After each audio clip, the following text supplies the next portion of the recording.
Hello guys! Sa video na to, gusto kong i-share sa inyo itong nakita ko sa Facebook na nag-post na hiring for male online casino dealer. Yes po, meron pong mga lalaki sa online casino at dati marami pong nagtatanong sa akin kung meron bang lalaki sa online casino at sinagot ko po yun na meron po. May ilang company lang na merong lalaki sa online casino.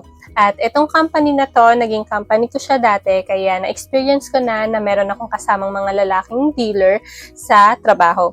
So, ayan, ilalagay ko na lang yung link sa description below or sa comment section or ilalagay ko na lang siya dito para mas mabilis nyo siya makita at ma-search nyo agad. So, kung interesado ka at gusto mong malaman kung ano yung mga qualification, ayan, panoorin mo lang tong video na to. Unang-una yung qualification. Halos same lang naman yung qualification ng lalaki sa babae. Unang-una is telegenic or photogenic. At sumunod naman ay dapat fair skin or pantay yung skin mo or yung balat mo. Sa ngayon, sa pagiging online casino, mas gusto nila yung medyo light yung skin. Pero meron din namang tumatanggap ng mga morena or moreno. Basta pantay yung kulay ng balat mo.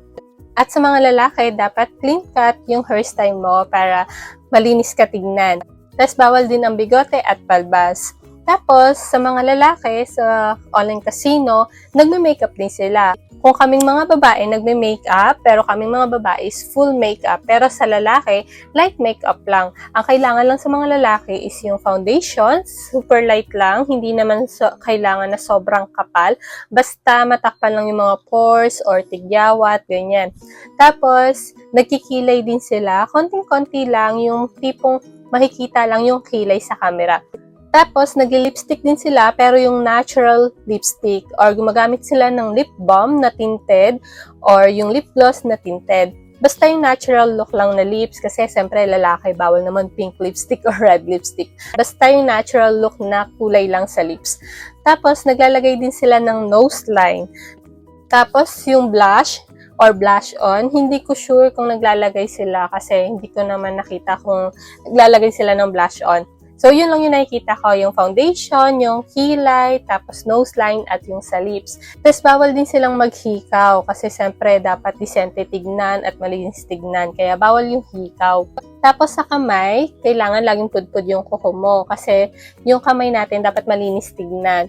Pero, hindi naman kailangan na walang ugat yung kamay mo kasi siyempre natural na may ugat yung kamay natin. So, ngayon, dun sa nakasama ko, sa company na yan, sa shift namin, 2 lalaki yung kasama namin. At nakita ko naman na maugat yung kamay nila kasi feeling ko nag-gym sila kasi medyo masculine sila. So, yung pag-gym, hindi ko alam kung kailangan na mag-gym sila para masculine tignan yung katawan nila. So, hindi ko alam kung kailangan yon. Basta, 2 lang yung lalaki sa shift namin. So, kung gusto mo maging online casino dealer, dapat maging handa ka rin kasi sa isang shift, tulad namin noon, 2 lang silang lalaki, tas the rest, puro babae na. So, may time na may ilang ka talaga sa work kasi puro babae yung kasama mo. So, ayun, yung paghahandaan mo doon, medyo may ilang ka lang kasi puro babae yung kasama mo. Pero sa dati yun, 2019 ako nandoon at 2 lalaki yung kasama ko sa shift. So, hindi ko alam ngayon kung ilang lalaki na sila. Pero, ayan na nga, yung no-post na yan is yung company na napasukan ko noon. At maganda yung benefits nila guys at salary. Kaya kung habol mo rin is yung magandang magpasahod, tapos maganda yung mga benefits, yan, marerecommend ko yung company na yan kasi talagang maganda rin yung pasahod nila at yung mga benefits na binibigay nila. So, yun guys, yun lang yung mga na-obserban ko nung nagtrabaho ko doon sa company na yun. Yun yung mga na-obserbahan ko sa mga lalaki.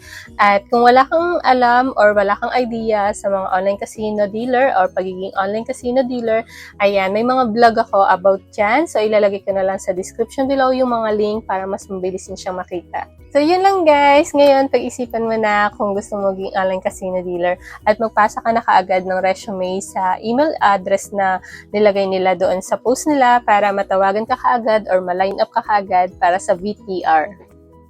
So, thank you for watching!